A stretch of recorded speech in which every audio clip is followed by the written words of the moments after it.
All the cycles. Podcast. Spelled backwards.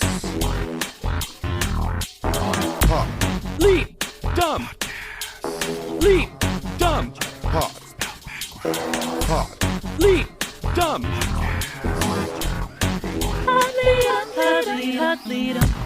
Hello, everyone, and welcome to Pod Lead'em. What is that? It's Top Model Podcast spelled backwards. My name is Hannah Jane Ginsburg, and I'm not that brown-headed sweet girl anymore. I'm JW Crumpin. Woo! Transcend time. And I'm Alexander Price, and I'm versatile, but I believe in myself anyway. Oh, is there anything more top model than a misused butt? Today we are discussing Cycle 18, Episode 3, titled Cat Dealey, which I'm not upset about because I as love we'll Cat all find Dealey. out, I love Cat Dealey, but that I've retitled The Girl Who Just Got a Poorly Written Sentence. Can we also talk about the fact that the episode title on Prime is misspelled? So it's Cat Dealey, K-A-T. Then throughout the whole episode, it's C-A-T, which is how she spells it. What It is feels like Amazon was like, it can't be a cat. But if you can be a cat, I don't know. Guys, they're not all bangers. Go to anchor.fm/podleadem. One more time, that U, R, and also L is anchor.fm/podleadem and become part of the Leadem Pod, which can now give you some special perks on our Discord. Isn't that right, Alexander? Yeah, you can join our new Discord. It's already thriving, good and round. It's seriously lovely. Yeah. Y'all It's guys, so you nice. guys came to be good and also round. You can find that link in the episode description. I'm making sure to put it in there, the invite link. And it's also at podleadem.com. There is a fun little button that sends you right there. Join the Pod Leadem Discord, and if you are a Leadem Pod sponsor, you're going to get a special tag. Ooh. And your super mogul name can be Discordia. Let me also say that, that was something that we created for our community because Twitter's kind of evolving in a way that some people are not happy with, and we knew people wanted a place. And so far, it has been such a positive, wonderful place. We've seen new fans, we've seen fans that we've interacted with, and listeners we've interacted with for years. And it's really nice to see that community come together. And it's not just for youngs. No. It is a message board with texting. Yeah. So if it kind of is like, oh, I don't know, you'll be fine. It takes me back to my live journal days, honestly. Oh, yeah. Oh my In a God. lot of ways. Except all of your avatars are way less slutty than mine was. Uh-huh. I used to, there's like ones where you got to create a person and it was like a little digital pixel art person and you could just change Model those Palace or whatever it Yeah. was. Oh, I used to try to make comic strips out of them. And y'all, if I could find those, I need to tell you, I tried so hard to be edgy yet wholesome because I knew my parents would see it. Oh my and God. it's hilarious. I remember one that was like very pro smoking. And I don't and that's all I remember is being like, and I don't smoke. When I did never everyone get smoked. so mad about cigarettes? See, JW, this is why I had a floppy disk called Homework that I put all of my things on. Smart. We learned something that I'm here for, that I'm fine with. It's cheap but good. And it's because they're keeping track of how many contestants are left in the house with little flags that they throw us under. Get rid of that fucking flag.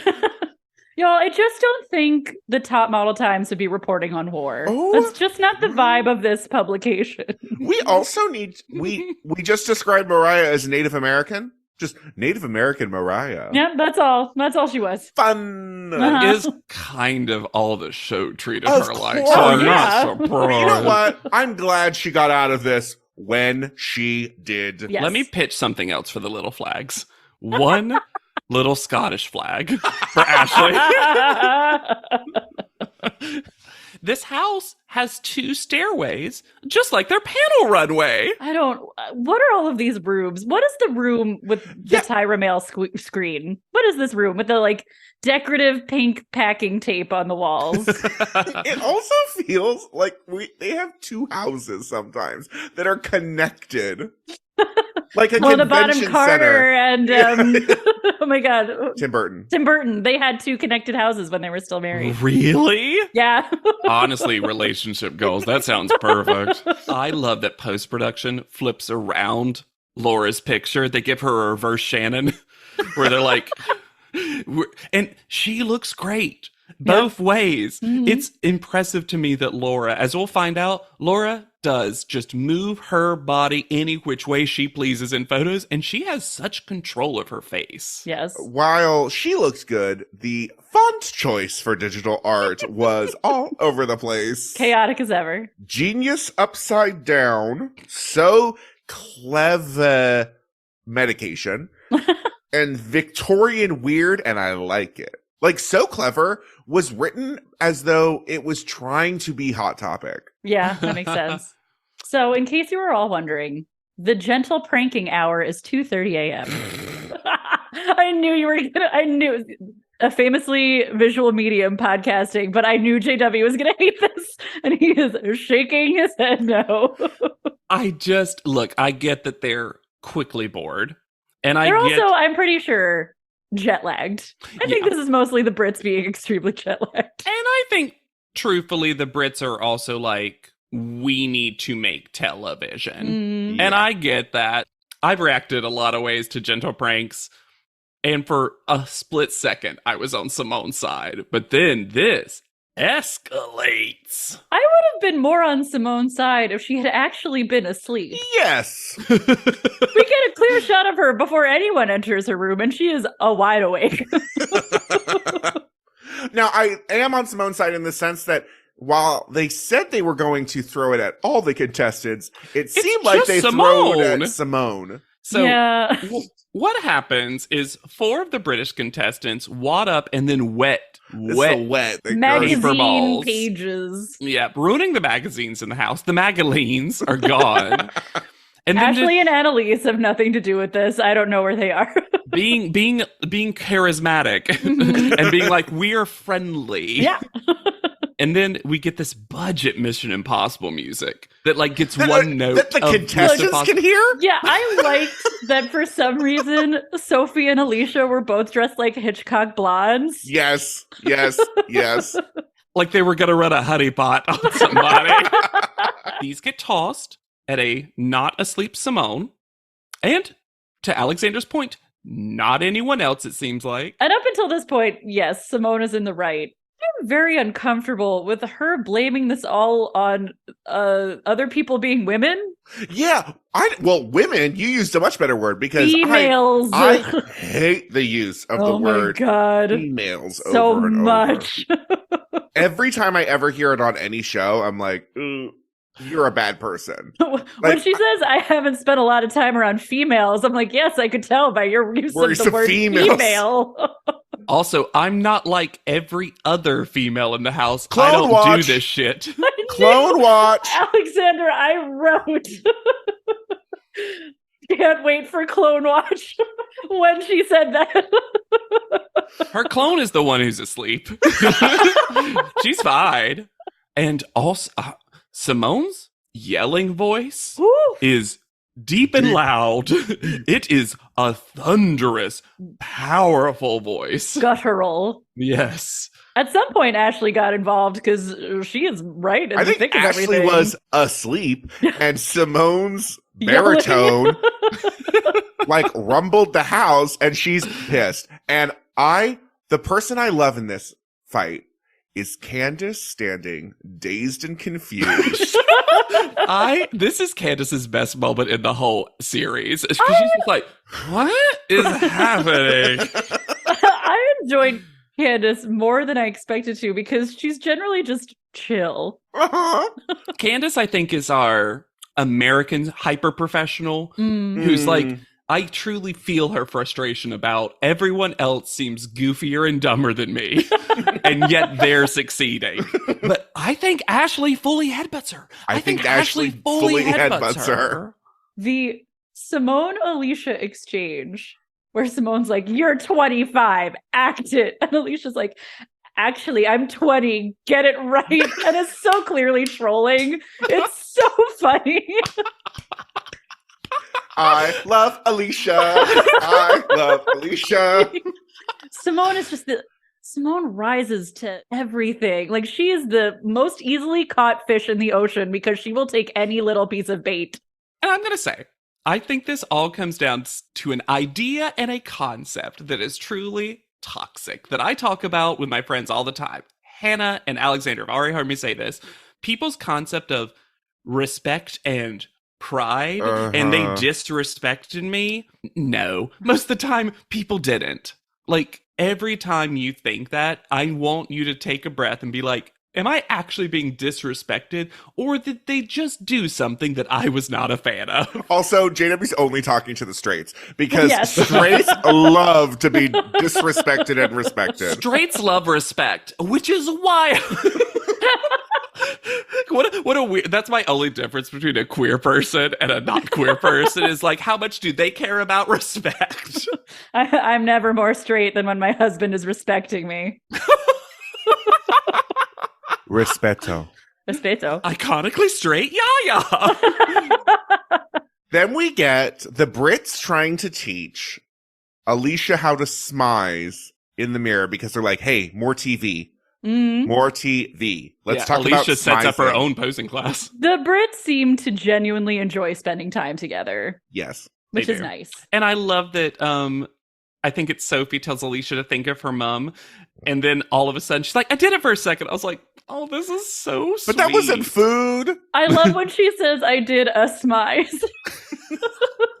I also love how tenuous her grasp on it is. Like, she'll do it apparently for a half second and lose it.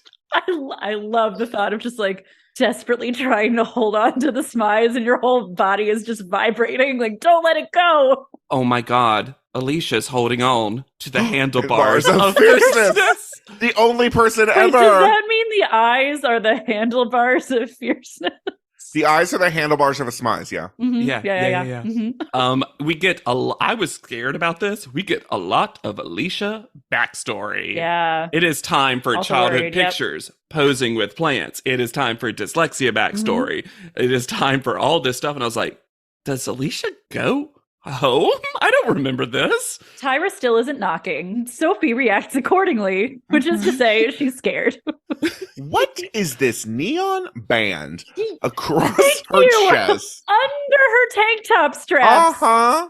Let me say, if you could boop that right off, Yep. I would actually think this is a chic, fun outfit. Yes. Cute look. Why have this? It looks like a mic pack thing or But something. neon. Almost. Neon yellow. This version of Tyra also welcomes hugs in a way that Simone is too enthusiastic about. Yeah. Yeah, she was getting squeezed hugged. Like the kind of hugs where they're like, I'm hugging you, and also here's a bonus hug for you. Yeah. In case you have anything in your throat that needs dislodging. There's a hug inside this hug. Let's talk about this inefficient tour. We start up, go down, and we're going to return up later. Tyra does not know how to give a tour. And I think those hugs discombobulated her. Then we go outside by the pool Mm-hmm. where they are told they're going to walk and talk. Tyra's really into multitasking this season. No time. And is it Kyle who says, I'm different? Yep. I'm My not opening that, quote. Yeah. Uh-huh. The was doing a lot of work in that sentence. Not that brown-headed sweet girl. Well, does anyone really succeed in this? I mean, what is there to succeed at? Well, that's what I mean. Just like every challenge this season, nothing. There is no prize. There is nothing. But every single one of them is just like, I'm good, model, fierce. I've never had to talk and walk on the runway at the same time. This is weird. Well, in another cycle, Miss J would have potentially knocked, shown up, and then done a runway lesson. Teach, yeah. Mm-hmm. Louise says she's a working model who is working and loving it. And this is where I said, oh no, Louise, because she gave up a lot to be here, unspecified. She also calls herself exclusively Lou, which feels like her actual modeling name. Yeah. I could not actually confirm that later. Also, all the Brits call her Lou. Yes. And I know it is a popular nickname for Louise, but I think when you call yourself by your nickname, that means it's the name that you do want to go by. Yes, I agree. Why is Ebony obsessed about this 11-hour flight? It's the only bit of smack talk she has. She looked up a fun fact, and she is going to run it into the ground. But also, she does, I'm going to say it, pretty decent little rhyme. But the way she dances, just arms down. They have to be up there because production needs to set up the next location. Y'all, I knew it was coming. I didn't know when, but this is some all-time most delicious blue ribbon top model stupidity. Sometimes it feels like, and obviously this is impossible, sometimes it feels like they did segments for our podcast. Yes. As if we were doing this in real time with them, and they're like, Pod Leadum's helping our numbers. Let's throw a little something their way. There's a big blue board. It has the words separated, super, and model. And model is clearly detachable looking. There is stirring music. And that's when we get this speech. There's the supermodel phenomenon that we all know about. And there's something about them that make them super. Now, when I was a supermodel back in the day, I would do these interviews with journalists. And then some of them would say stuff to me like, supermodels? What does that mean? Do you have superpowers or something? Hell yeah, we have superpowers. So then I actually came up with an idea to write a book, Model Land, and I renamed supermodels with superpowers, and they're called Intoxibellas. Now, let's just say that, first of all, Hannah, great read. Thank you. Secondly, imagine, if you will, if you have not seen this episode, Tyra is saying this to all the contestants, and every time they cut to a contestant, it's the most dull face of confused. Some of them are smiling encouragingly, like Tyra is a small child telling them about a dream she had last night.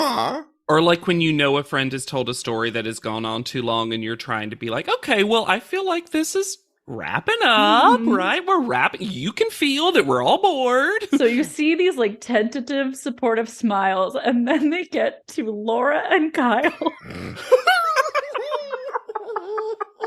Who are doing nothing to hide what they're thinking. To be fair, Kyle has, now that she has bangs, she is completely blank in the face at all times. Yeah. Also, Laura, who we know can control her face, is clearly making no effort. Also, I love that Laura, my favorite watch, I don't have as many watches, and mine is extension watch, because I love the moments that Laura chooses to add the red and the blue, and clearly Mom came over, so she was like, gotta put the chunks in.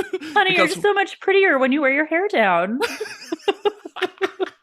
And we didn't even mention, but the stirring music was like a Disney princess theme. Oh my God. There was, inspirational whistles and stuff. And then, obviously she lies. No journalist has ever asked her about supermodels with superpowers. Also, if they did, you know who they'd be asking? Janice Dickinson, the original supermodel. But I also just love the idea that everyone spent so much time talking about supermodels with superpowers that Tyra had to rename it something else.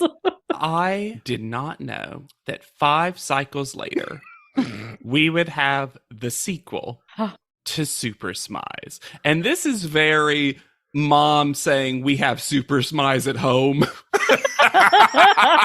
Because Tyra literally just puts on a cape. And for the split second, I was like, oh, we're going to justify the day glow strap because it's going to somehow be part of the costume. No. Just a cape. Super Smize 2, Super Smize returns. Limp cape.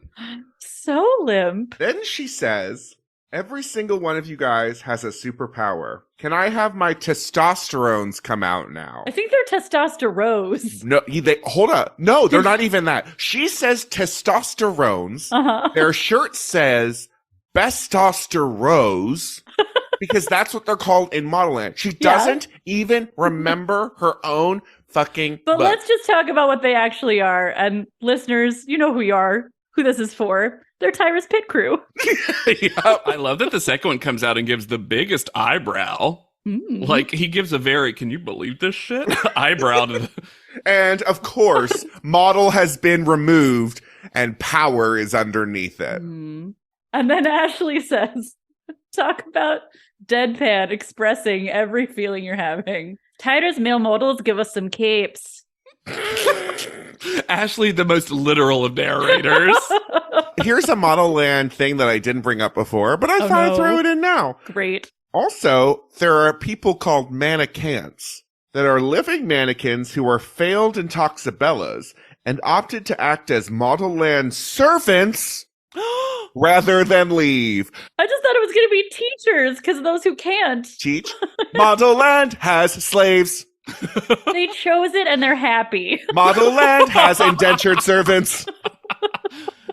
Let me say something before we get into the cake of this episode, the deliciousness of this. The actual things that individually, without the name, without the superhero motif, are probably some of the most accurate, with one big exception, of all of what they actually are good at. So there's a part of me that's like, this is actually better branding because this is much better than last season. Yes. Because it actually feels like it's based on who they are and what they've done. Yeah, it's really good until you get that little bit of just racism sprinkled on top at the very end. Yeah. Yep.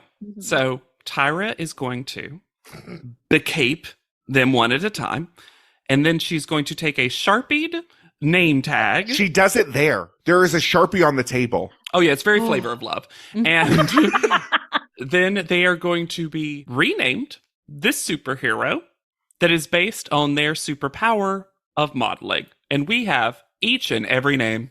Somewhere off screen, I would call it a wind machine, but I think it's just a fan. It's just a box fan. Just a box fan. Blowing air at them so they can hose into the wind as a super powered supermodel would.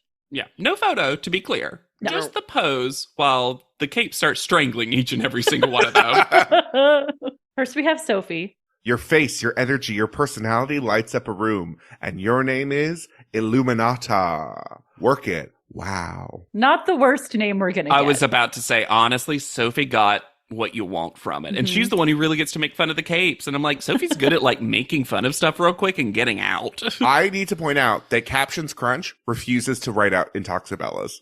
Oh. It never does. Really? Never. It does. Sometimes one time it just said Toxic Bellas. And I was like, well. But man, that dash button was getting a workout from Captions Crunch. Baby. Next, we have Alicia, who is actually a robot. The power of amazing legs, Gamatronica. And it's so funny because everyone else has one that's based on their whole deal and or personality. Hers is just nice legs. Nice gams. Gams. Keep that in mind, listener. Gamatronica. Gamatronica also sounds like the queerest one. Oh, yeah. Oh, yeah. for sure. It's the only one that's also a drag name, probably. Yes. Yeah. Louise gets Chameleone. Sexy, jolly, sweet. Jolly? Jolly?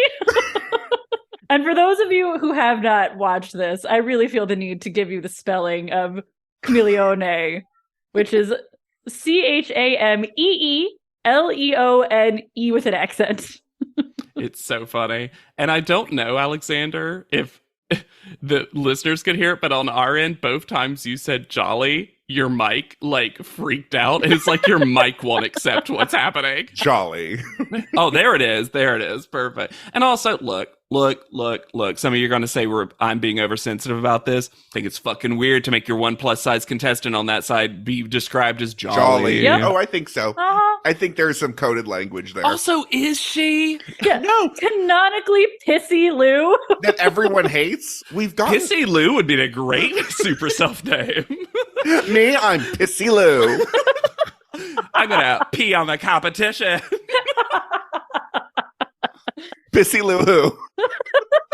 She does not like Christmas. I love that Lou's like, yeah, I believe that in myself anyway. Even without the name, I already thought this. Next we have Catherine. This is the one that kills me. The Intoxibella that you are is a woman that can go from era to era to era. You are era-descent. Think Elizabeth. Elizabeth. Just the concept of the name Elizabeth. And this is where we get my opening quote, but her just in the wind going, woo, transcend time, girl. Any show that there is an opportunity to yell something, that's going to be my go-to now. Transcend time, girl. Transcend time. Woo! Also, I cannot get over how this is spelled. Because the way they hyphenate it, it looks like it's era descent. It does, yeah. Next we get Ashley, who's going to be Charismia. Scottish Charismia. And I think Ashley probably got that and was like, oh, I'm not going to win this show, am I? No, she just, her superpower is accent. Likable. Oh, I've seen charisma on the telly. Do I also have uniqueness, nerve, and talent? No, uniqueness. Oh, Nervia. Nervosa. Talentia. Talenti. Like the Gelato. She's layered. Charisma. This is the name. This next one. This is the Oh one. my, no, this is what I titled the episode after. Because everything else so far, you could squint and it looks like something you might call a person. But Annalise, because she could sell lemons to an orangeade stand. Why are we saying orangeade? Right before you get to the name, let me just say that. Lemons to an orangeade stand, a rare, for me, actual funny Tyra thing. Because I'm like, it's just a spin on the classic thing, but I like it because that's a less offensive thing to say than what we'll hear later. Rare Tyra W. Because her power is selling things. Her supermodel name is Excite to Buy. Excite to buy. Excite to Buy. Is it supposed to be playing off like excited to I buy? don't know. Well, sure. Like, she's making people excited to buy, I suppose. But also, Tyra delivers it in classic Tyra acting style where she's like, you almost have this thing where you get into my head and make me want to buy even when I don't. You're like, calm down, Tyra. Tyra is susceptible to an MLM. Yes. And Annalise is selling the idea that she likes this. Why not just call her Capitalisma? Come on, it's right there. No, but Annalise is great about being El Capital. so funny. As Marie, you can be female, male, female, androgenia. Okay. Concept. Come, We knew this was and coming. let me out. We knew this was coming. We knew this was coming. So the concept, whatever. Androgenia and not androgyna. Why not androgyna? It follows the pattern that you set up with the other names. Androgenia is actually how it's spelled. Like, there's no consistency on On anything. anything. Well, it's like my name is Androgenia. You can call me Jean. Like, it's like she tried too hard to make it a name. I think it's Genie. Androgenia in a bottle. You gotta rub me the right way for male or female. Or female. There's two different ways. Oh, Then we get my unironic favorite. you don't zig, you zag. Zagalicious. Perfect. I remember the music videos later. Uh-huh. I did not realize how early Laura got Zag as a brand. I also didn't remember. And then Laura says, I'm a pirate, man. I'm such a little rebel. I'm a damn pirate, man. I do what I want. I love Laura speaking affectionately about Laura like she's another person. I'm such a little rebel. Look at me go. Then we get one of the dumbest ones. It's nothing. Simone, the curves go bang pow booch, which is canonically boy Tooch.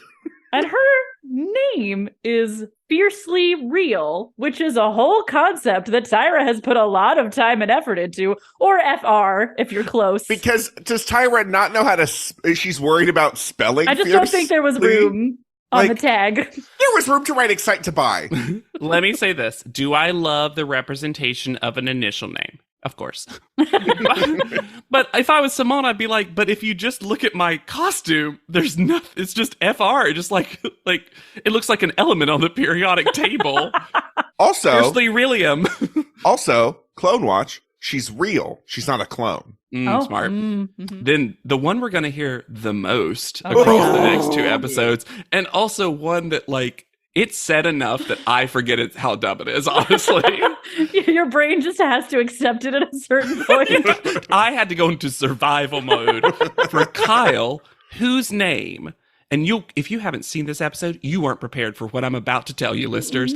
Kyle is, of course, the girl next door. So her name is going to be Next Dorja. Next Dorja. You know the Gabor sisters, Eva, Jaja, and Next Dorja. And then Tyra, while she's posing, is saying, "Next Dorja, yes, I live next door." Yes, I live next door. Also, Kyle was not prepared for this because Kyle, when Tyra calls her the next door, just shakes her boobies at Tyra. And goes, ooh. Ooh. And then we get the not worst one. fun, too. Yep. Candace comes up, not ready for what's about to be thrust upon her. No. Tyra says, "You want to be half Filipino, Thai, Black African? Whatever you want you to be, you can be because of your unique look. Your Intoxibella power is exotica." Ugh. And then just screams, "Polynesia, African American." Just yells races at Candace while she's posing in a cape. And here's the thing. This is, I believe, the only Intoxibella name that we will not hear any of the contestants say again. The contestants know. The judges will hammer it into the ground, but the No. contestants walk all the way around it. Just a respectful remove from this bit. Huh? Comfortable saying Next Dorja. Uh-huh. Not comfortable saying Exotica for good reason. Yeah. And then we get the one that Candace should be the one who's the most mad about hers. Oh, but this yeah. next contestant is the one who is the most mad about hers. And you know what? I'm kind of on her side for a I'm on her while. side, actually, For sure. as well. But I just have a lot of questions about the intro to this name. Okay. Because Tyra says, there are certain Intoxibellas that never turn 30 years old. Okay. So the premise that we started from was that each of them had a unique supermodel superpower. And now you're telling me Ebony is representative of a group of Intoxibellas. Mm-hmm. Secondly, what does that mean they never turn 30? They do die. Do they? It really sounds like they die. It really does.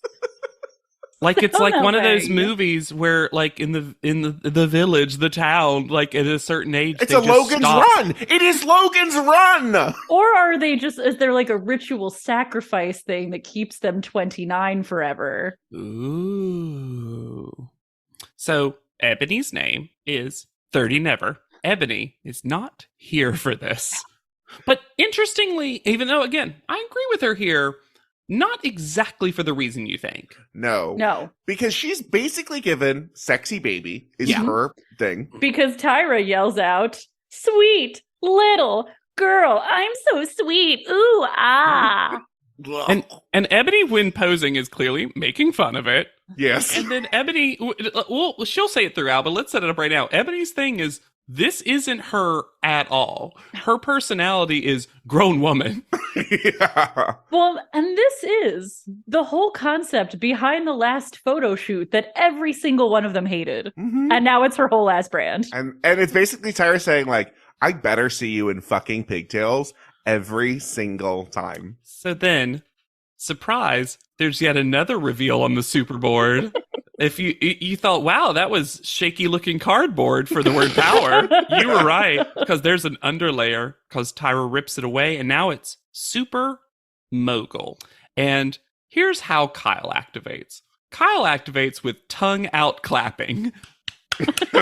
Just full biting her tongue, like, oh, Super Mogul. It's Has very fun. ADR ever worked harder than Tyra saying, I just graduated from a 3-year owner-president management program of Harvard Business School, when she so clearly in the room just said that she graduated from Harvard? Well, Because it makes it worse. The ADR makes this lie worse. Of course it does. What she graduated from was a 3-week, 3 times course over 3 years. She didn't receive a diploma. She received a certificate of completion from OPM, from the Owner President Management Program. Right. That is through Harvard, but is very clear that you do not say that you are graduated from Harvard if you go to this program. And yet, Tyra and the media have made it Harvard. graduate. And the thing is, it makes her sound stupider because she was accepted to UCLA and USC before she got into modeling. She's not stupid, but this makes her sound ridiculous. And let me just say, if she actually said what she went to, I think it's cool that she went back and did a continuing education stuff. I wish she would just say, I wanted to become a better business mogul myself, so I even attended a 3-week program where I learned how to be a better girl boss, or whatever. You know how Tyra, at the end I was just becoming Tyra, but you know what I mean? Like, where I became my super self for real. I have to imagine that if anyone affiliated with Harvard Business School ever watched this episode, they would be concerned about what Tyra's takeaways were from this program. So they're just not representing the school. I feel like Tyra's going to get sued by Harvard University. Except she'll, as we'll see in future cycles, she will double down. I was impressed, though, with the ADR, that it actually did blend back into live ADR. I was like, ADR stepping up their game. Because normally if you haven't seen the show in a while, the ADR, you never see the person talking. No. Never. It is, I mean, you sometimes you don't even get back of head because they're so worried about how much it's not clearly matching up. But this, at the end, it blends. Harvard Business School. And she was moving her mouth just close enough that it was like, oh, wow, this looked real. This would have almost tricked me if I didn't know Top Model. We are threatened with Kelly Catrone before we get new transition. Kissing flags. Well, before we transition away, I just want to give a couple definitions for the Top Model Dictionary. Oh, thank God. Marketing. How do I differentiate myself so that I'm different from the girl sitting next to me? Strategy. How does one get from point A to point B, especially being in a competition? Global markets. How can I relate to the entire world?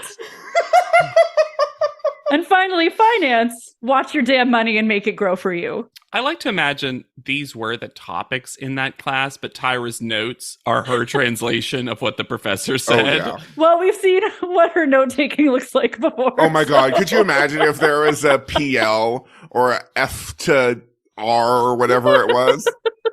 Excuse me, when are we going to talk about F-base? I know about that. Oh, is this base F? I can teach that part. So Alexandra's correct. We get new kissing flags. Mwah, boop. Then we head to a derelict warehouse. Oh, I love a classic Top Model warehouse.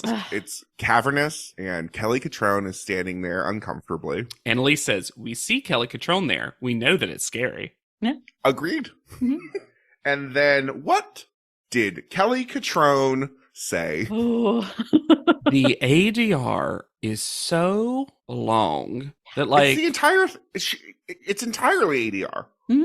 And she came across, the few times you see her actually talk, she's so listless, so unenthused. It almost feels like Kelly Catrone didn't actually understand that when accepting this job that she would have to also, that the fourth judge's thing was to do this. Mm-hmm. Right. Gone are the days of Paulina Poroskova in a tool belt. Take me back. And here's the big difference, honestly. Like, this is a rough episode for Kelly Catrone. Mm-hmm. Like, it's the one that you remember and why I think a lot of people are just not happy with her inclusion in the show. But Paulina is happy, seemingly, in the context of the show with making fun of herself. Mm-hmm. Kelly Catrone is not here for that at all. And I think it's what makes it less charming to watch. Not just making fun of herself, but and I think Twiggy was here to make fun of her, play the game a little. Yeah, and not just making fun of themselves, but winking at the show. Like, this isn't that serious. Yeah, whereas Kelly Catrone does that thing that she always, this is my client, what are you doing? Brr, brr, brr. So their challenge is to create an ad campaign for her client, Very.com, which I would argue should have been very.co.uk since it's a British client and it does direct there. But whatever. But the British girls are pumped for this. It's a big deal. I don't hate the idea of this photo shoot / challenge in one. I'll take it one step forward. I really like this. I think this is fun. I do wish they had been assigned roles more specifically with the way they make it seem like they're going to be. But it doesn't. The bones of this challenge are very solid, but then they ignore or shortchange all of the rules that they themselves set out. So they're working for the Love Lux department, and the theme is Love Luxury. That's not a theme. That's just your name longer. We are finally going to get individual photos. Finally. What a dream. Well, here's the thing.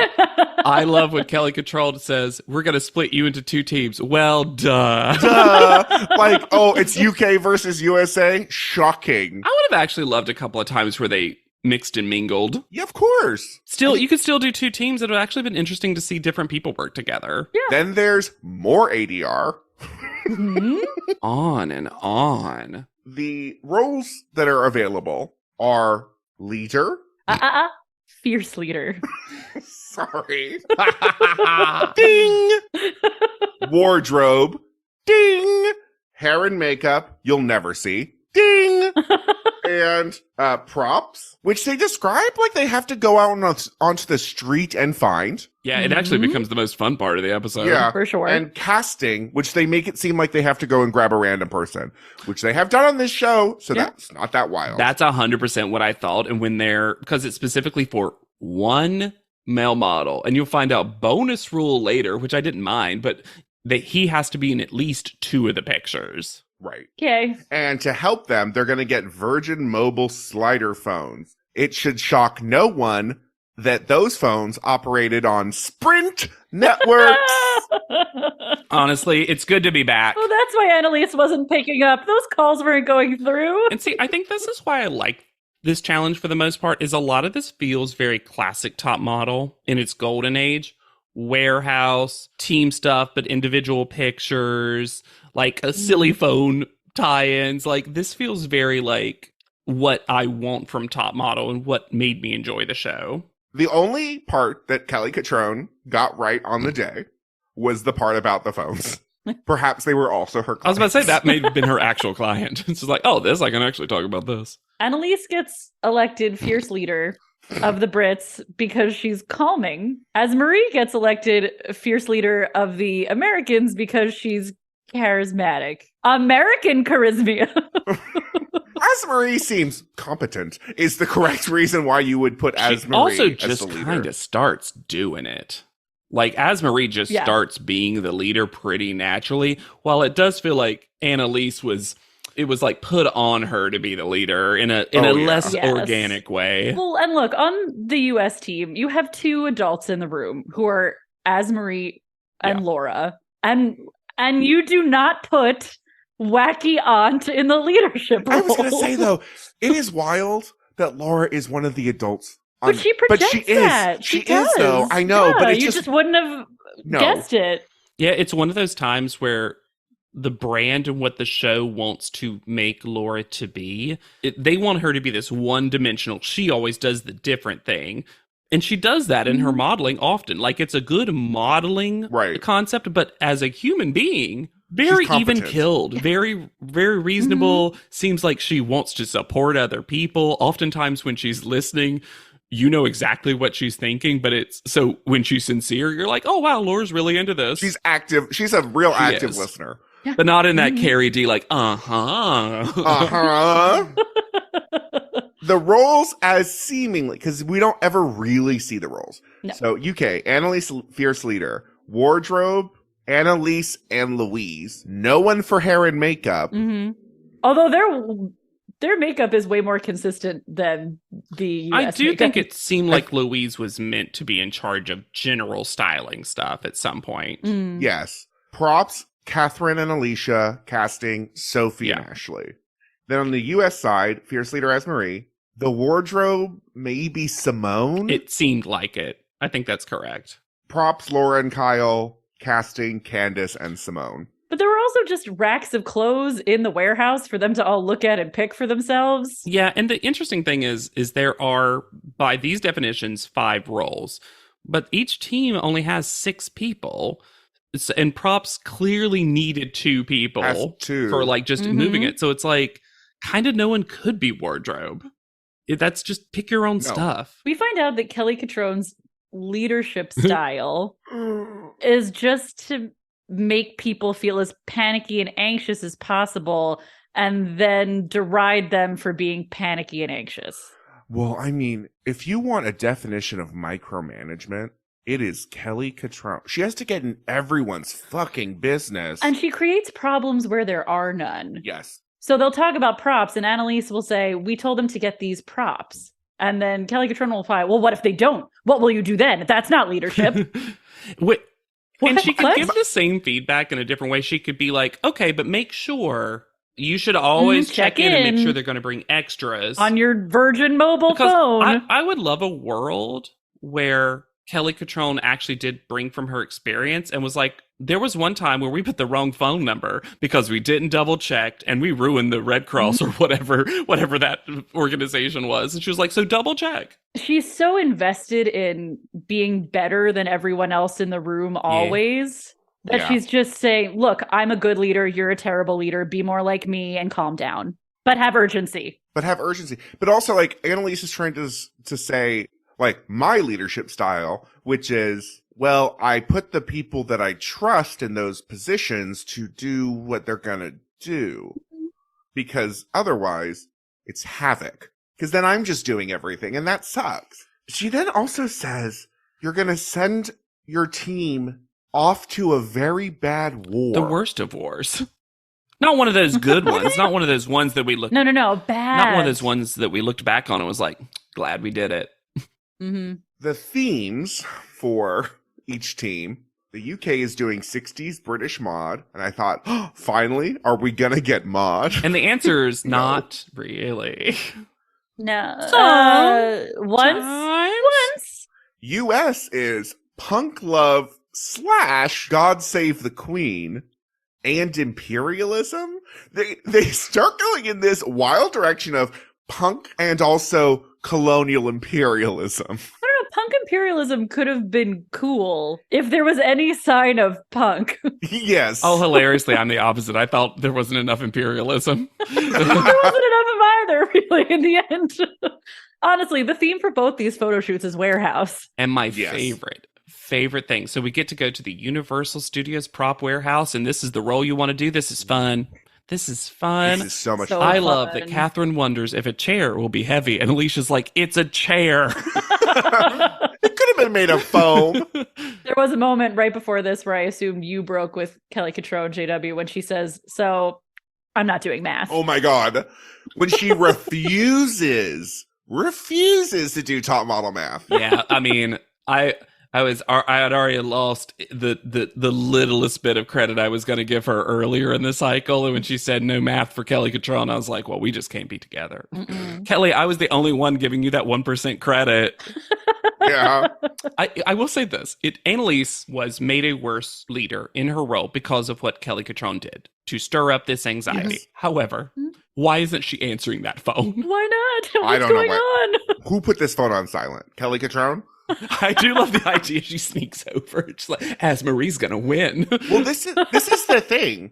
Kelly has nothing to do. No. And so she doesn't know what to do in that situation. She has to always be doing something. I also found it very strange that there is another person present in the warehouse that we will find out later is the photographer, but who never gets introduced or Tyranned in this moment. I don't think we've met him before, and I did not recognize him. Yeah. Because he's presented like her assistant. And they're trying to shoot around him as much as possible. It was because I think it could have been an interesting part of the challenge to be, well, you have to collaborate with the photographer on the vision. Absolutely. Honestly, it could have given someone for the hair and wardrobe people to chat with them and come up with a vision together. Like, hey, we're going to do mod. Let's go ahead and talk about like how we would like the shots to look.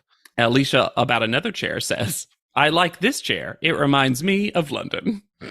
London vibes from this chair. It just reminds me, it feels like Alicia's like, well, that's something my friend might have. Like, it's not London, it's like her. Alicia's it's London. Familiar to Alicia. Yes. I've seen that chair before. LA casting, because now we find out that they go to LA models to do a full casting and not just pick up randoms. Candace says, I've been at a casting and I've been typed out before. Let's go through Line this them real up, quick. babies. Candace is like, got it. Casting, abusive situation, ready to go. Candace said, shirts off, teeth out. Tits up. This poor model that she goes, smile, intense, show me your abs. And he's like, doing it robotically. These men are so dehydrated. And Sophie's like, castings don't work like this. I love that Sophie is always content to sit in a room and laugh behind her hand while someone else makes a terrible choice. And then Candace gets her own top 2 that she sends a picture of for one of them to be in the moment rejected. Candace is like, I saw what Kelly Catrone did. I'll be worse. We have selected Joe. Oh, thanks. Timothy, get the fuck out. She just throws the phone at him. Ah! Welcome to our ugly home. Reddit is back for a historically hideous season. It's our 100th ugly house. This place is mayhem. That is impressive. And if these walls could talk, Do you cry a lot? I do. they'd have a lot to say. What in God's name is this pit? Don't get too close. No, if you see the show, I'm scared of cat. Ugliest House in America season premiere Wednesday at 8 on HGTV. The holidays mean more travel, more shopping, more time online, and more personal info in more places that could expose you more to identity theft. But LifeLock monitors millions of data points per second. If your identity is stolen, our US-based restoration specialists will fix it guaranteed or your money back. Don't face drained accounts, fraudulent loans, or financial losses alone. Get more holiday fun and less holiday worry with LifeLock. Save up to 40% your first year. Visit lifelock.com/podcast. Terms apply. Then we head back to the warehouse. This made me look. There's a lot of wild moments for Kelly Catrone in this episode. When she tells Asmarie that luxury is not something you can buy. We invented luxury to make people spend more money on things. Its whole deal is being buyable. Yes. It's the smell of something. It's the feel of something. The company is called Love Lux. So you can buy it. And the whole point of this is so you buy it. Well, and look, if you had said you can't buy love, sure. Sure. Heard it many times. But Luxury. you can't buy luxury. That's luxury's whole point is it's a It's lot a of type money. of good and service. Yeah, I'm going to argue there's not a way to not buy luxury. I think if to give her credit, but I'm not going to because she just speaks and doesn't think. What she's saying is you can't buy taste. You can't buy perspective of, you know what I mean? Like you have to put this together and that is unbuyable. And yeah, I think she's trying to evoke a kind of feeling. But to say you can't buy luxury is the wildest I'm sorry. thing. All I can think about, because it feels like, and we'll see later, that Kelly Catrone has 13,000 assistants. It would be so hard to work for her because I feel like she would never communicate clearly what she actually wants. Oh no. But I think that's a tactic. I think she does that Get so people that off their she guard. can then Break people down. and that she can then fix it and be the hero. Yeah, she also feels like the type of person who would tell you to write something down, and then when you read it back to her hours later, she'd be like, I never said that. The way she speaks to Asmarie is very different from the way she speaks to Annalise. Mm-hmm. You know, in a pointed way that I can't quite define. I'll say this, though. I think that Asmarie is here to be subservient to Kelly Catrone because As a tactic, exactly. Because Asmarie's giving us Southern Asmarie. Asmarie is giving us a bunch of and I thank Kelly for that. Thank you, Kelly Catrone. I'm just here to appreciate. Asmarie's Kelly. clearly met a Kelly Catrone in her life, and she's like, I need to get through this. The best way to get through this is to just pour on the yes, you're correct.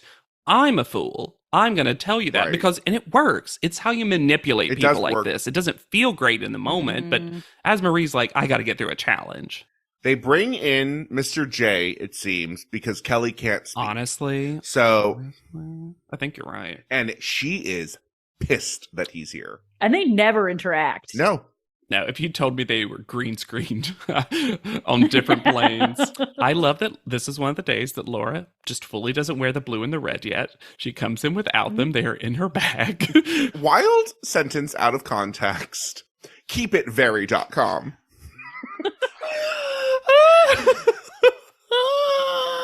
Our other male model is Charlie, and he is here to use baby right away in a way that I did not like. I was like, ooh, hot. Ugh, gross. We discover that they are going to get 2 hours to get everyone in hair and makeup and take 6 different photos. And pull the props off the truck is included in this 2 hours. Insane. Which, Insanity. and we'll get to the big moment, but causes everyone to start dashing around. Everyone. Because they have to. Yeah. Jerry Metellus is the photographer. He seems pretty cool. I know we've seen him before, too. Yeah. The wildest thing about him, I don't have to repeat it, was his website bio, which is written in a wild way. Also not formatted for mobile. But he was here to give encouragement to the models as they were doing stuff, which I appreciated in this kind of hype, because no one else is. So I appreciated that.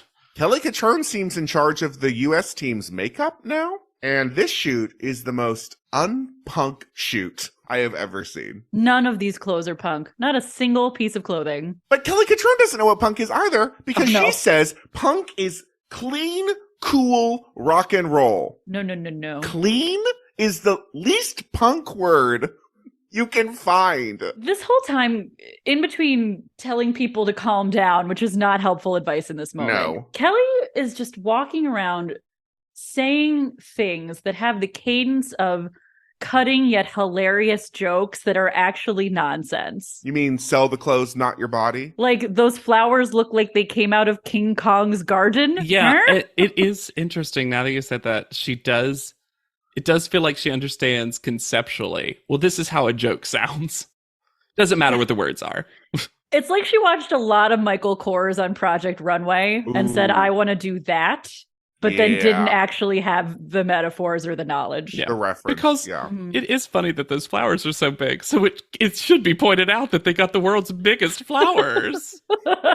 Louise quickly becomes the leader because she realizes that should have been her role. And I appreciate, though, at first that Louise is really trying to be like, well, I'm not sure I want to make this decision because this is Annalise's call. But then Mr. J's like, but we're running out of time. Someone's got to make a call on this. And Louise is like, well, if I have to, I'll start doing this stuff. I'll run around like a blue-ass fly. Oh my gosh. I looked up the history of that, which made me very happy. So it's it's a reference to the blue bottle fly. And it does mean someone engaged in constant frantic activity or movement. So perfectly well used. And it originally was from someone in the Royal Navy around 1936, London. So it's the first time that it was saying dancing about like a blue arse fly. So, and then it just became in more popular use. And it made me think of like bluefly.com. Bluearsefly.com, baby. And as we spoiled earlier, this is where I realized we weren't getting mod still. Louise has to do so much work that she hasn't even gotten in costume in her ensemble yet.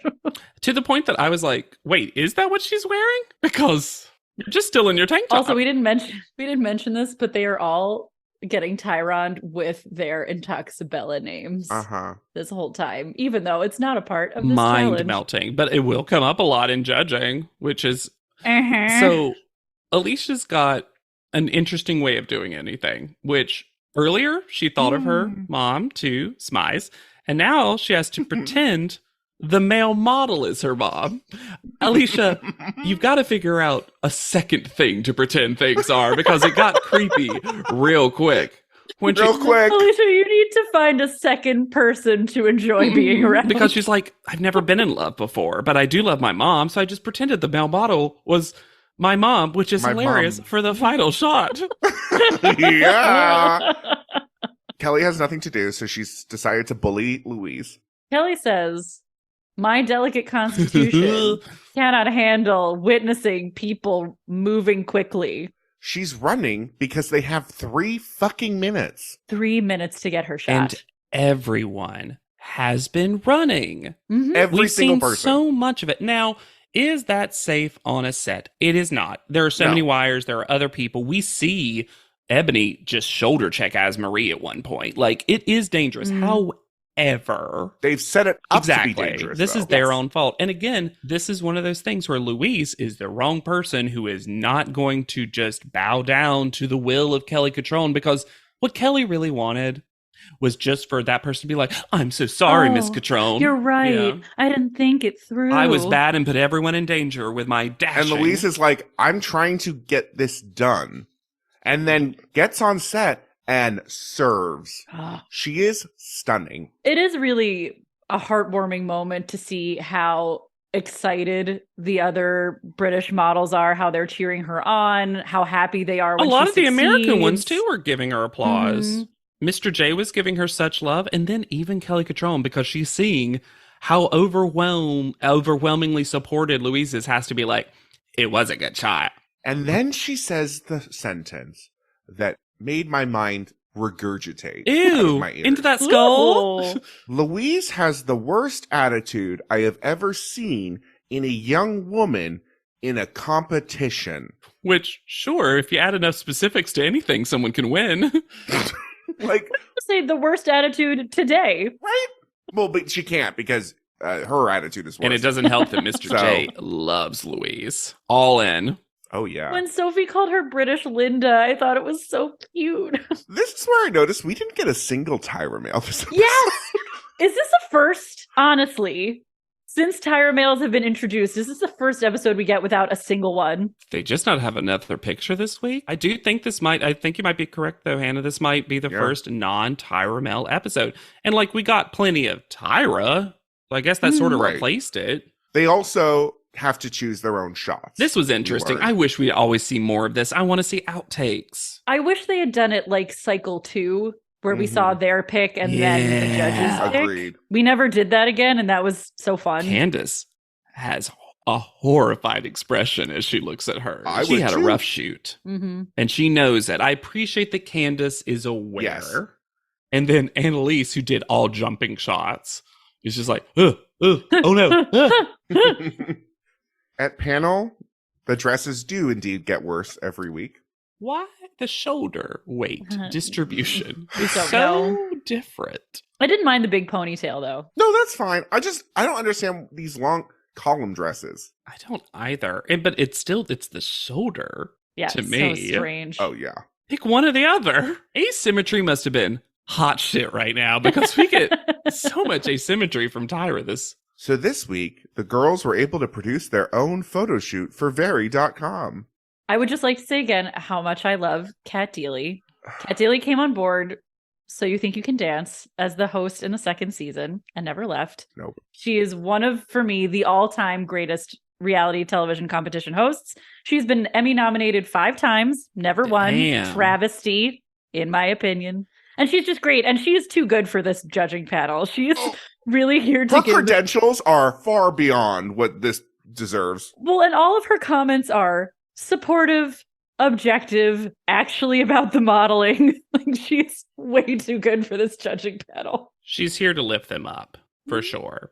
So they've realized, the contestants, I should say, that they're going to always have to wear these t-shirts. So they're starting to express themselves in other ways. Mm-hmm. 2 are funny to me. Ashley's yellow pants moment. Yes. Where she was like, I ran out of red and blue. Get ready for yellow. Charisma. And then Louise, in the ultimate betrayal of her country, wore denim shorts. Mm? That's an American fabric.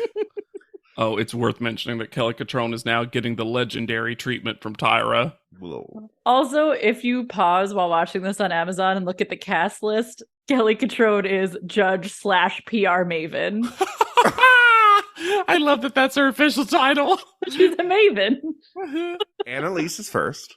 I think this is an interesting shot. I I like her expression in her face, and I don't know.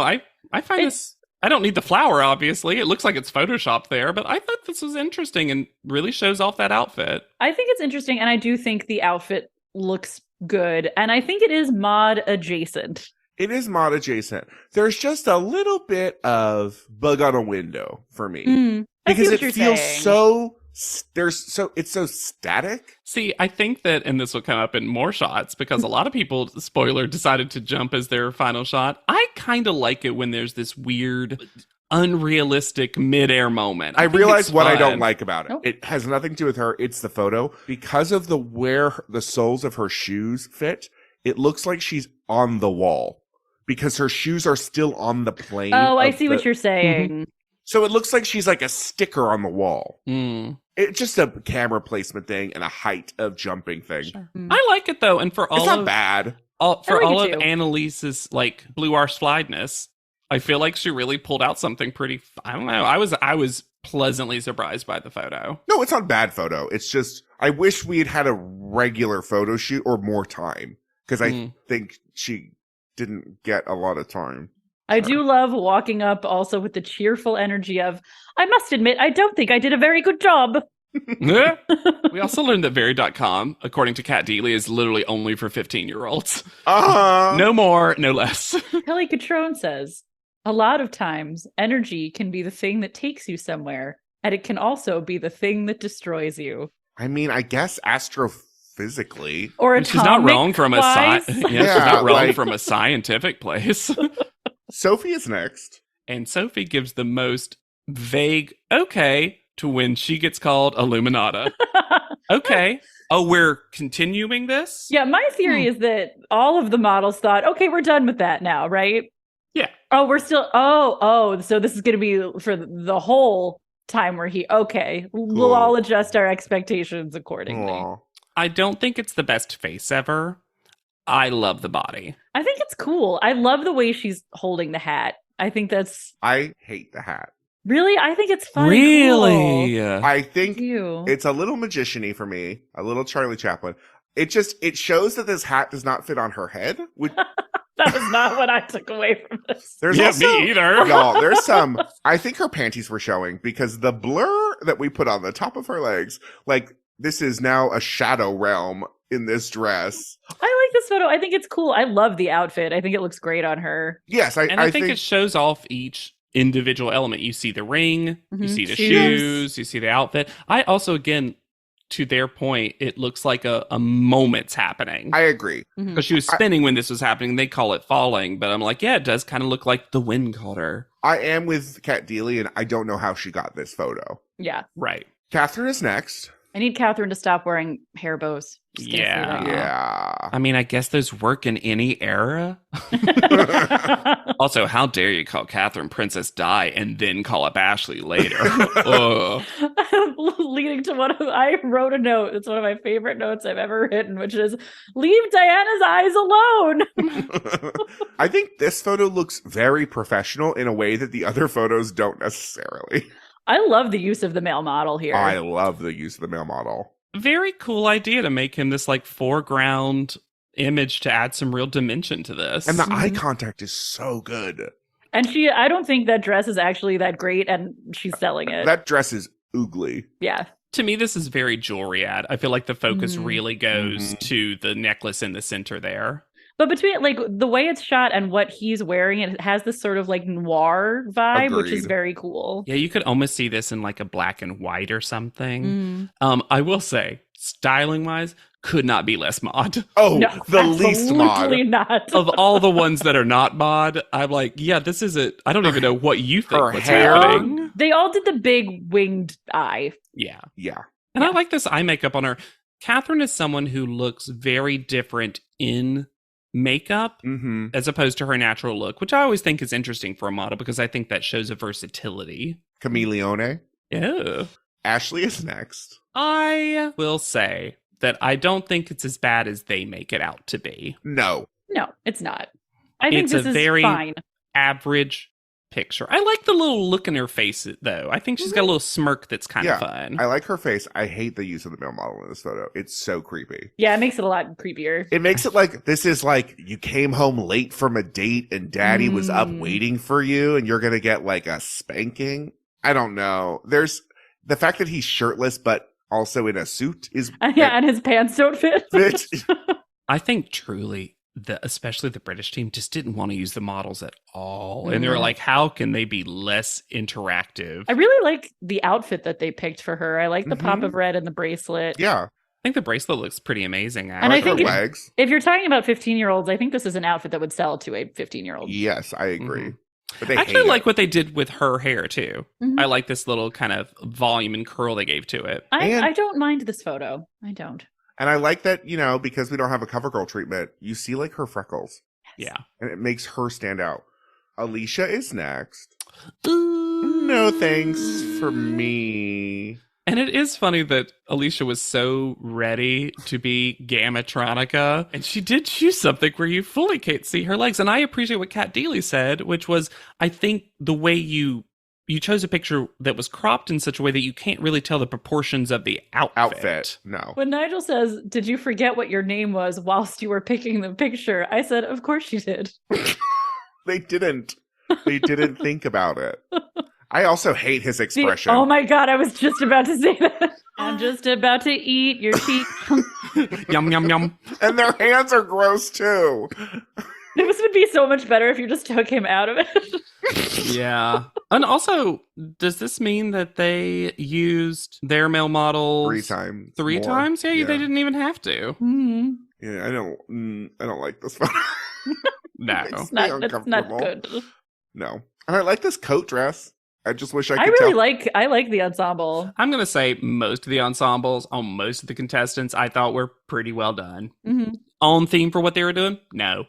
Sellable on Very.com? I think Yes. so. Louise is up.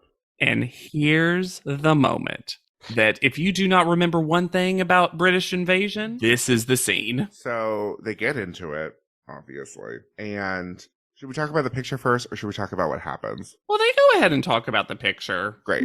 You know. I think her neck is so long in this photo. This does everything they want the campaign to do. It's the closest to Maud. It's a great dress. The shoes. She looks great. The eye contact is amazing. Yeah, this is a really great photo. Absolutely doesn't look quote unquote mean at all. Nope. No. I loved that she pushed back on that immediately because Yeah. there have been so many times when the judging panel pulls up this mean bullshit that it was very cathartic to see someone be like, "Pfft." Yeah. And that really kicks off this scene. Is Mhm. she's like, no. And he's like, oh no. Whoa, you argued with Nigel? And she's like, I just feel like I can't win. Well, because the judges came in ready to fight with her. Mhm. Mm-hmm. Except for Kat Deely. She's a treasure. Kelly Catrone says, "You were condescending and rude to me," which I don't really care about. Clearly, yeah, you don't care about this clearly. And then she says, no. You were rude to me. And captions italicized me. Uh-huh. Because that is what happened. Yeah. That is what we were shown. Mhm. We were never showed Louise being rude to Kelly Catrone. No. We were shown her rolling eyes at the camera. We were shown her trying to hold on to her temper because she had 3 minutes to take a photo. Yeah. And if it were up to Louise, she would never have interacted with Kelly Catrone. At all. Then Tyra is such a... This is where I fucking lose it. Mhm. Tyra says that a publicist is up here and a model is down here. I would argue sometimes a model will hire the publicist. Mhm. And then you know who's on top? The model is on top because the publicist works for the model. I would say that what Tyra's expressing would make way more sense if she said client. Yes. Yes. Because we've heard that lesson before. You know, it's still like a little bit of a toxic lesson, but you get what you're saying, that you're hired to do a thing. But you're right, Alexander. And the way the separation in Tyra's hands. It's huge.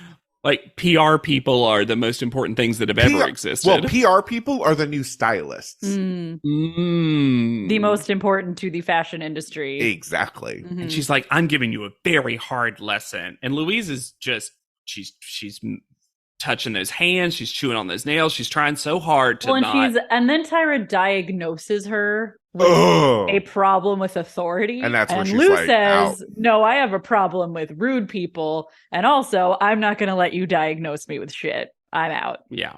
Well, we get that fun little Kat Deely thing where Kat's like, okay, well, we'll move forward. Mhm. And she's like, well, what I think, Elise? And then Kat's like, well, she's still not paying attention. So I don't. Oh, she's still shaking her head. Oh, what do we do? no. But I think that was like not Kat Deely being condescending. I think No, I that don't was think Kat so either. Deely as a presenter was like, oh, okay, we'll get back on track. But Mhm. But clearly they have pushed Louise past the point that Louise is willing to go. Oh, yeah. I think Kat Deely was trying to save the show. Yes. Yes. And she starts, and then we're done. Lou is done. Lou is exiting. Ouch. She I'm is not pushing fucking through being Alicia. branded. I'm not standing here taking shit off of them. I am going home. Well, I like that her very specific wording was like, I'm not going to let them brand me as this. Because clearly she's saying they're going to brand me as this villain, as The this girl who hot-headed. has the problem with authority. And she finds a back exit somewhere because Louise is in the parking lot at some point. And when she says she feels like she's losing herself, I just had so much sympathy. Yeah. Well, because they are. She's completely right that they are trying to make her into this person. And what's wild is the show can't support that narrative at all. Yeah. And look, do I think that overall, of all the contestants, Lou's the easiest to work with? No. No. She had some not fun behavior during her makeover. You know what I mean? Obviously, she's sometimes pissy Lou. That's Pissy just Lou. happens. Pissy For Lou. sure, Pissy Lou. There was, but like she also both of you made are the saying, photo we don't have shoot any proof. happen. Yeah. Yeah. And There's she no had a good credit given. photo. And there is no evidence that she was behaving in an unprofessional way on the day. To this extent that they're talking about it, No, especially. this is Kelly Catrone decided to pick on Louise. Yep. I think Kelly Catrone truly wanted to make her brand as a tough judge. Yeah. Who And can I sh- break? Yep. Tyra's creepies. It's okay, lady. Oh. So, So you didn't want to ADR that? All the budget was spent on Kelly Catrone this True. episode. I do like that there's a limit to how much ADR minutes we get. I think that makes sense for the show. yeah. All the British girls are Upset. quite upset about this. Alicia especially. Why was Simone hovering next to them? Just let them cry in peace. Because Simone can't not. Because she's not like other females. What are you doing? Oh, maybe that was other the clone. females too? Maybe that was the clone. Maybe. Oh. Mm. Yeah, they're very upset. We get a lot of behind the scenes stuff, which I always enjoy Her for in the the parking context lot. of just like, not only that, but them, like, clearly In the they holding stopped room. judging. Mhm. Oh, yeah. I think it also seems like maybe Louise had said something prior and they had had a conversation saying you can't leave. Because it seems like Louise is like, no, I said I'm leaving. Mhm. Get my Well, we did things." hear her say, if I'm bottom two, I'm out. I'm Yeah. walking. Yeah.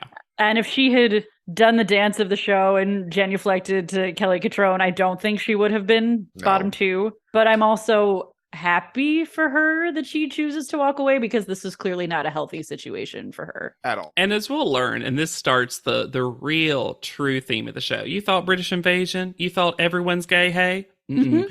Real theme of this cycle is quitters. Loud Everyone's- quitting. Everyone's playing quitsies. I love it. I love that that's what this cycle is known for, is this multiple instances of people wanting to and successfully quitting. Mm-hmm. To the American team, as Maria's up first, and y'all, this I photo, mean, Come on. are you fucking kidding me? God. devastating. That shoulder She loves dealing with a jacket. activated by a jacket fully. This pant look is so hot. Showing off the tattoos in a really fun way. Mhm. I do like that the door, because she's covering some of the letters, kind of looks like it says sleepwear. But yeah, I love this picture. Gorgeous. I mean, The I don't even shadow know behind her. Yeah. There's the nothing facial I would expression, change. ugh. There's nothing I would change. Kyle's up next. Her outfit is mod. Yep. She got the mod outfit. To the point that when I looked at these, I was like, oh, wait, this is Kyle. She's in the American team. Her shoes untied. Mhm. The male, that's the punk part. Mm. The model looks awful. Yeah. And this is literally Andy Warhol again. Oh yeah. Yeah, it is. She is giving that kind of energy Jump, in blank both. stare. It doesn't not work again. Here's the thing. I don't Sure. dislike this picture. I think this is No. interesting and stands out. I don't dislike this picture. I'm getting annoyed that it's literally Ooh. every time. What I like about that, though, Alexander, is that they're putting next Dorja on her, and Sure. she doesn't do that At at all, which At is all. so funny to me. Honestly, I think Kyle is kind of a secret weirdo. Oh, I do. I think if they went into Kyle as like Barbie doll. Like, She does get that energy a lot. Heir And to honey blood. yes. it's just clear that this is what Kyle thinks looks cool. Yeah. Because Yes. she always does it so And far. it does that's- look cool. It's just, I need her to be directed a little bit. It does kind of look like she's getting beamed up, and the guy's like, hey, where are you going? Then we've got Simone. Oh, boy. The outfit is so bad. Ugly. Yeah. Her right foot being turned at that angle looks so painful for her. It looks like she has to go to the bathroom. I just realized she's holding a crown in her other hand. Yeah. And you can barely see it peeking out from Uh-huh. behind her knee. Oh. It looks like a hidden droid or something. Yes. The body positioning is wild. And then Tyra says she loves a hypersexualized plus girl. I did not understand this at all. And I don't get that from either Simone in person nor this picture. She likes boobies and butts, and she wants men to go, ooh, ooh, ooh, ooh, ooh, ooh. But she wants other plus size women to see an over sexualized version of themselves, is what she says. But also, Tyra, that's already a problem. Now, if you're trying, like we always do, to dig through the stupid to get to the nugget of whatever, I like the idea. Dig, baby, dig! Yeah, I'm doing it. I think the concept of I want our plus size contestants to feel and be able to portray sexiness just as easily as the other contestants. That idea is good. Mhm. And I think that's where Tyra's idea gestates from. I do think she starts from a place of celebrate your body. Yes. But then it goes, it's that word hypersexual. Yes. Why It's is like it hyper? it's like saying ultra violence. And then also on this show, consistently, we have told women to unsexualize their bodies if they have a bust. Yes. So it is strange then to make Simone, who doesn't seem into this at all, to Not her then- vibe. Not her vibe at all. to be like, you need to be like sex kitten. You know what I'm going to say? I actually think that Simone should have been branded like the girl next door. Next Yeah. Doorja or 30 Never.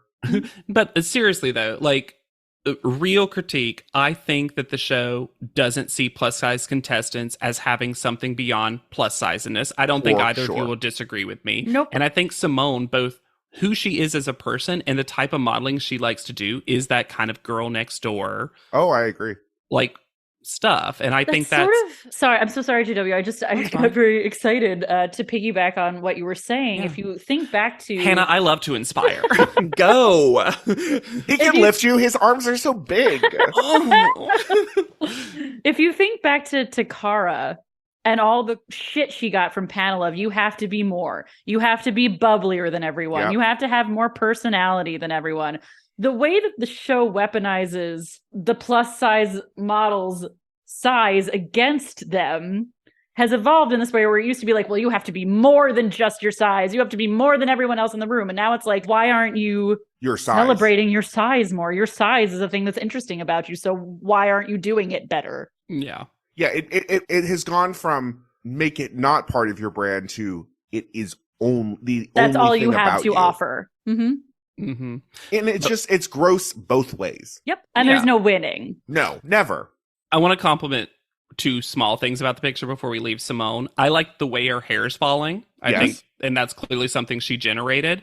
And I think she always makes really good eye contact with the. Yes. With No, the I think the camera. face is not bad. I think Simone is really quite stunning. I just think that And like her legs do look great. She has great legs. Gamatronica. Hmm? I just the position. She I- should have been every other thing but FR. I just think that, yes, I just think that to give the judges a little bit of credit, I don't necessarily think she always knows what to do with her body. Yeah. I think posing's not her thing. But it is like for the show, for her to walk in and be like, I'm the plus size model and I feel great about that. And for the show to be like, okay, so your brand plus size. Done. Got Yeah. it. Because she doesn't even get a weird, she doesn't even get a weird name. And I know we already it's talked just about this. Fiercely real. It's literally what we've just been calling people since last season. Mhm. Yeah. Ugh. She's a category. She's not a person. Yeah.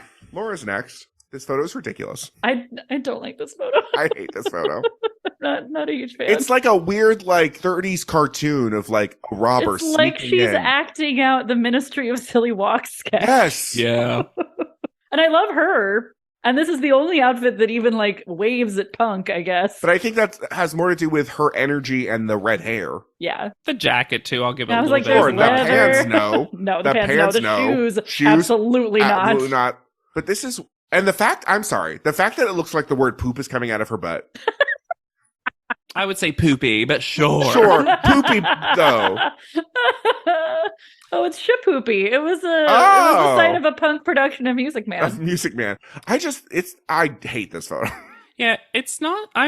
I appreciate that Laura's always going to go for it. She's gonna zag. She is going to give you body positions that you are not expecting, and that is absolutely true. Yeah. My biggest problem is if you do zoom in on her face, she's not got a great expression. No. No. Ebony is next. First of all, how long is any part of her body?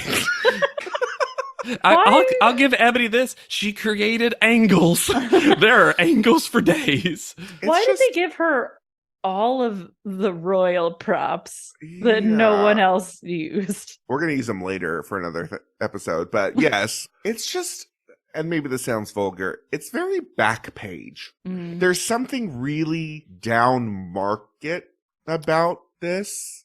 And part of it is the set, I think, is not helping. I don't think her face is sexualized. I do not think her face is sexualized. But it's still not good. No. It's very upset pug. I truly wonder if Ebony did this to fight against the 30 Never branding that she was given. Maybe. I think that Ebony used this picture to try to make a point. Which, dangerous gambit. Also, Kelly Catrone says she looks like a princess from last night's party. What? Princess parties. I mean, I'll only go to a princess party if I get to wear the black ring. Oh, but that means you're so dangerously close to losing. I love the thrill of it. The thrill of the black ring. Y'all, if you don't know what we're talking about, the old board game Pretty Pretty Princess. It was so good. So fun. You want the black ring. Jewels. A game where you just put on pieces of jewelry. And you win by just having all of it. Capitalism. Capitalisma. And they say you can't sell luxury. Yes. Hannah, perfect joke. Let's wrap this episode up. Nothing's going to be better after that. It's not a good photo. No. It would have probably been, we haven't gotten to maybe also the worst photo. It probably would have been my bottom photo. Though. Yeah, same. And finally, we have Candace. Who's fighting for bottom photo. And I'm just going to say, Joe is working in this photo. Joe could be the photo for me. I had this photo on my college wall. I love this giant fur. Oh my God, this fur is giving me every emotion. To me, it's the gold rose staff. Look, he is royal and primal. And his pants do not fit. He is king of the wolf shifters. Sure. Yeah, that's the romance novel. And his body doesn't look overly dehydrated. The worst thing, truly, Candace's modeling is very unactivated. Yeah. She's doing nothing. It's like she got the critique from last episode when she was pushing so hard, and then she tried to do the opposite. But also, it's cropped weird, and the lighting.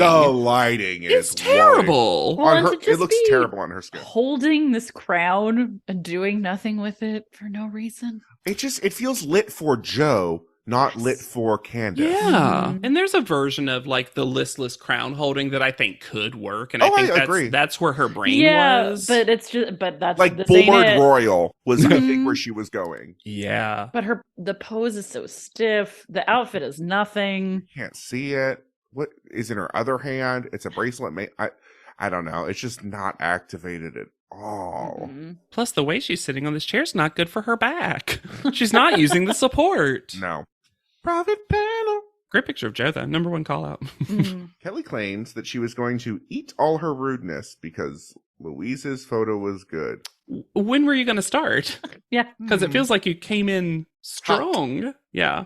Because I'm sorry. I mean, it was a good picture, so there's a the most generous part of me believes that Tyra might have liked it, but Tyra going, I was going to be like, this is the most amazing thing ever, blah, blah, blah. No, you weren't. No, you you weren't were going to go that not. far with it. Come on. Kelly Catron is talking far too much for my liking in this private panel. Mhm.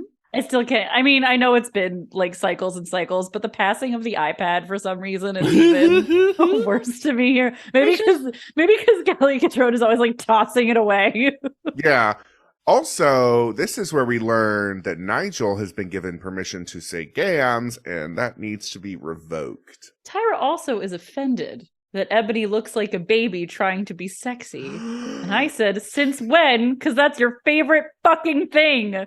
Kelly Catron also needs to learn when she's on camera, because we see too many times of her reaching for her coffee when clearly they don't want that in the shot. So she hates Ebony's sexy baby, but Mhm. loves Simone's baby sexy. Baby face, sexy body. Yeah, See, the problem is that Ebony is a sexy baby, but Simone is the verb sexy babying. Ugh. But it's just wild that she pits these two against each other, basically, in private panel, where she's like, I like Simone because she's an adult and sexy, but also a baby. But I hate the fact that Ebony is 18. It just... It did lead to one of my favorite notes, which is Tyra says Simone has baby head. Okay. So we get one of Oh my God. the weirdest ways they've ever started the call out, that 8 photos were determined as photos that the client, Very.com, could use. Very.com approved. First call out, as Marie. Obviously. Straight to the website, I hope. Sophie second. I'm okay with that. I'm fully okay with that. It would have been my choice. Then Laura. Insane. Wild. They liked it though, I guess. Then Kyle. I would have put Kyle higher, even though it's the same picture. Yeah. It's a better photo for the client. There's a big part of me that would have put Kyle second, honestly. Yeah. Then Catherine, who I also think is pretty low. Low, yeah. Then Simone. Shocked based on the episode itself, beyond the picture. Annalise. I think it's too low for Annalise. I was happy for her though. Yeah. Oh, happy, but... And then... Louise. And I mean, honestly, I'll say this. Look. I think we were about to say the same thing, Shane. Yep. Of you. You go. The please. moment of Tyra going. Unfortunately, Louise left, and I don't really know what to do with her picture. Glorious. And I'm going to say Top Model is not good at the surprise reveal. But when she was like, and one more, I have the 8th photo in my hand that was determined, and it's Louise's. I was actually like, oh. Yeah, I just wish it was, because it was such a good photo, that it was like 4th. Yeah, I agree. But I like this. Like it Sure. that was an interesting moment. But yeah, when she's like, I don't know what to do with it. I guess I just ball it up. Give it should to I get Kelly it wet and then throw it at Simone.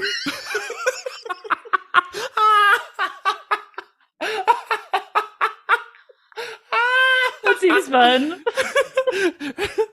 And then they humiliate the bottom 4 by making them walk up together and stand in the tightest little row. The client has decided that your 4 photos are not worthy of their company.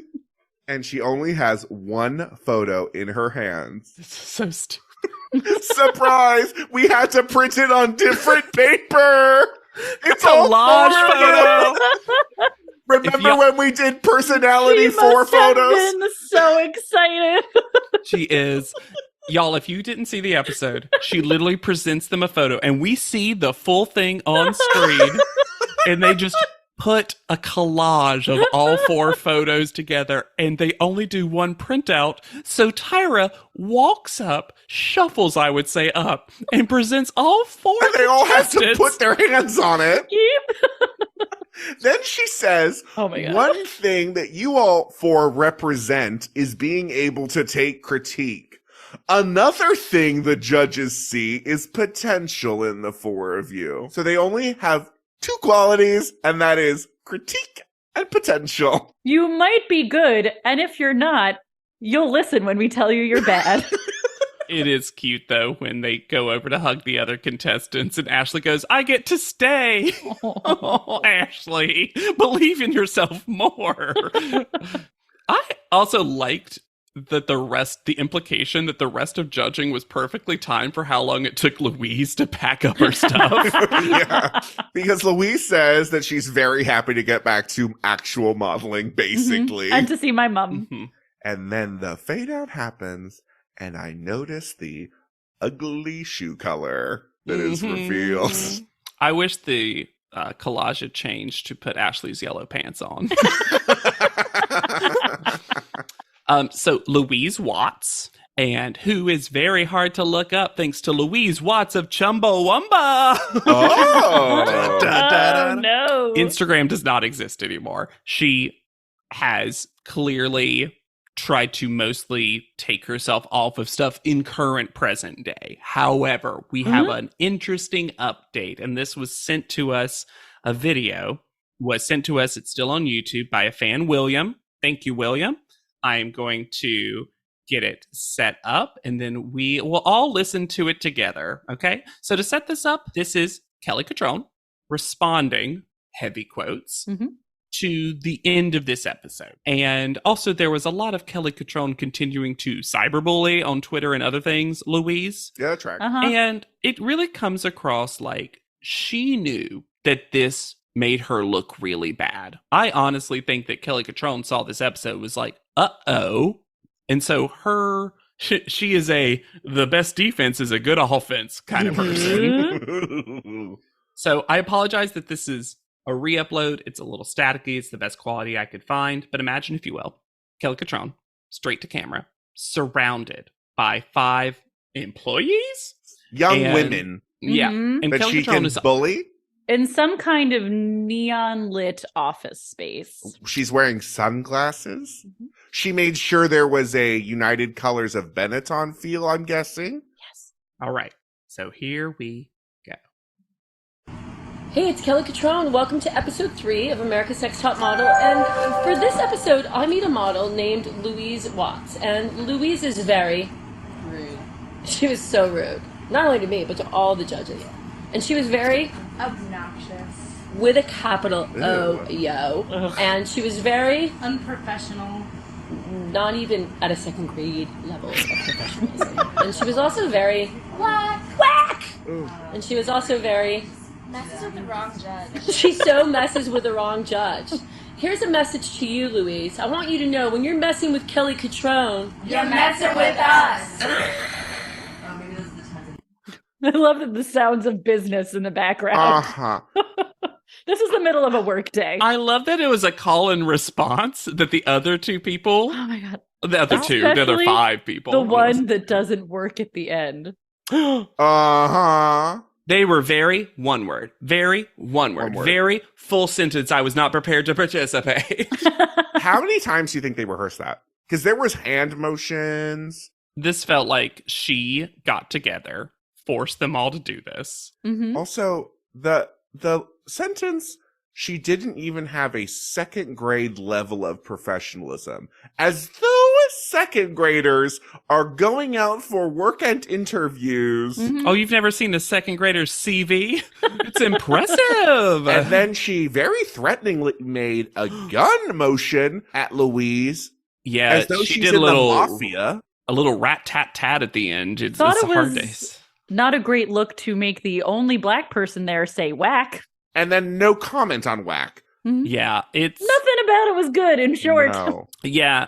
So even if there was a part of you that, you know, reality TV is always an editing trickery, always has editing trickery, right? You watch this video and you're like, oh no, this was definitely all on Kelly because she's continuing to be rude to Louise. And it's fascinating that she approaches it from a point of view that you would think, if you hadn't seen this episode, that Louise had more power in the room than she did. Right. With the whole, you mess with Kelly, you mess with all of us.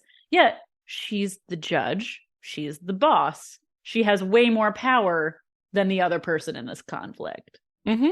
And Louise left. Like she lost the show. Yeah. Why continue? Also, the weird affected voice she puts on as though to make herself, I think it's like a class thing. I think she's doing like this weird, like, I'm going to speak like this so it sounds like I am in the right. I mean, I wish she used some of that energy for... That's what I mean, because she's the most fucking listless person on the panel. Maybe you wouldn't have to ADR so much, Kelly. Louise is a interesting person because I don't have like a hard opinion on how I feel about her. It is interesting to me knowing from our previously on from Paul about Britain's Next Top Model that she got 4 call-outs, 4 first call-outs, I should say. You know, it was also interesting that on Britain's Next Top Model, it seemed like a lot of her storyline was being their plus-size contestant. And that was something that barely came up for her at all. Like, it was all on Simone to be that representation. I think we didn't get to see much. I think she's a bit of a butt, probably, but I don't think Pissy she's Lou. like, yeah, I think we summed it up, though, with Pissy Lou. Yeah. And that did not seem to get in the way of her relationships with the other contestants. Including the American ones. Yeah, she seemed like, from what we saw, a good model that delivers. That's the thing for me is that I just found her so stunning that I'm a little sad that I won't get to see more of her photos, while at the same time, once again, being relieved that she won't have to deal with this show anymore. Because even when she didn't give it in a photo, she was still not bad. Yeah. But if you give it up for us, whoop, whoop, whoop, whoop, you should rate, review, and subscribe to this podcast. We love hearing from you, your hot takes, your iced tea. You can reach out to us at podleadum.com. Join our Discord there, or send us an email at podleadum@gmail.com. And yes, the P.O. Box is still open. You can send us physical, tangible art. Tangible prizes. You can find me anywhere at Yet Charming. I'm on Instagram at Hannah Jane Ginsburg. And I'm on TikTok at JW Crump. Okay.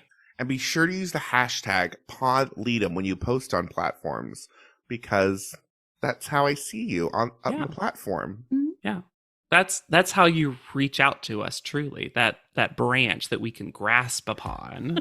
So for PodLeadum, I have been Alexander Price. I'll be Hannah Jane Ginsburg.